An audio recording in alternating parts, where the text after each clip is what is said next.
Hello दोस्तों, आज मैं आप लोगों को कानपुर में घटित एक घटना सुनाने जा रही हूँ, तो सुनिएगा। कानपुर की एक उद्योगपति की माताजी जो बाबा को अक्सर बुलाया करती थी, कहती थी, बाबा आप मेरे घर आइए और वहीं प्रसाद पाइए। लेकिन बाबा उन्हें बार बार टालते रहे और वो माताजी बार बार आग्रह करती रही कि बाबा आप आइए, बाबा आप आइए।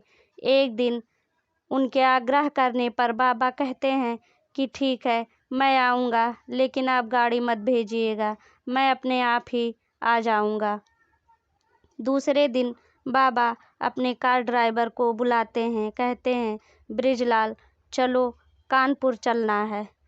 तब बृजलाल कार निकालता है, बाबा आकर बैठते हैं और कानपुर के लिए चल देते हैं।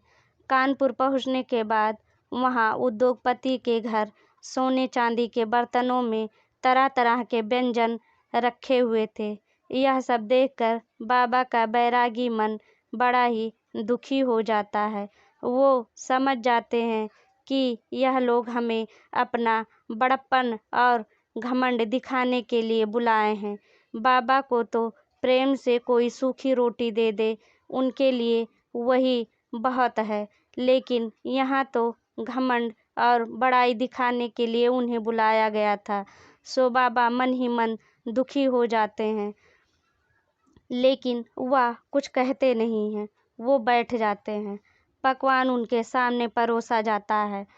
सोने चांदी के बर्तनों में वह पकवान देख बहुत ही रूठ जाते हैं, लेकिन बाबा सारे पकवान को एक दूसरे में मिलाने लगते हैं। यह सब देखकर वहाँ खड़ी माताजी बाबा से कहती हैं, आप यह क्या कर रहे हैं? बाबा उनके सवाल का जवाब न देते हुए अपने काम में लगे रहते हैं। फिर महिला टोकती है कि आप खाना एक दूसरे में क्यों मिला रहे हैं? तब भी बाबा कुछ नहीं बोलते हैं। तब महिला कहती है, इसमें से कोई खाना खट्टा है, कोई मीठा है, कोई तीखा है, आप ऐसा क्यों कर रहे हैं? फिर भी बाबा बिना कुछ बोले वैसे ही करते रहते हैं। ऐसा करके वो उस खाने को खाने भी बैठ जाते हैं और वह खाना खाने लगते हैं। खाना खाने के बाद वो बुझे मन से बृजलाल को बुलाते हैं और कहते हैं, बृजलाल चल, अब घर चल।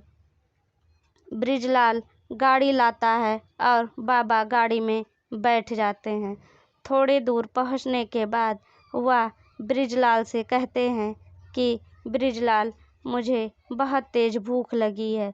बृजलाल इतना सुनते ही कहता है कि बाबा आप तो मेरे सामने भरपेट भोजन किए हैं, तरह तरह के पकवान खाए हैं, फिर भी आप भूखे हैं। बाबा कुछ जवाब दिए बिना कहते हैं, चल तेरे घर चलते हैं। तब बृजलाल कहता है, हाँ बाबा चलिए, मेरे घर चलिए, ज़रूर चलिए।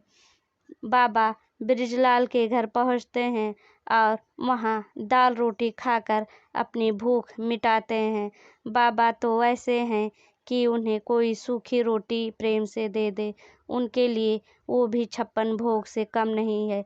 लेकिन यहाँ तो अपनी बड़ाई और घमंड, अपना धन दिखाने के लिए अहंकार में डूबी माताजी जो कानपुर की रहने वाली, वो बाबा वहाँ से रूठ कर चले जाते हैं। फिर कभी उनके घर लौटते नहीं हैं, ना कभी उनके घर दर्शन दिए। तो बाबा को घमंड नहीं, वो तो प्यार के भूखे हैं। ऐसी कहानियाँ आपको मेरे चैनल पे मिलती रहेंगी। अगर आप मेरे चैनल को लाइक शेयर सब्सक्राइब कर लीजिए। धन्यवाद।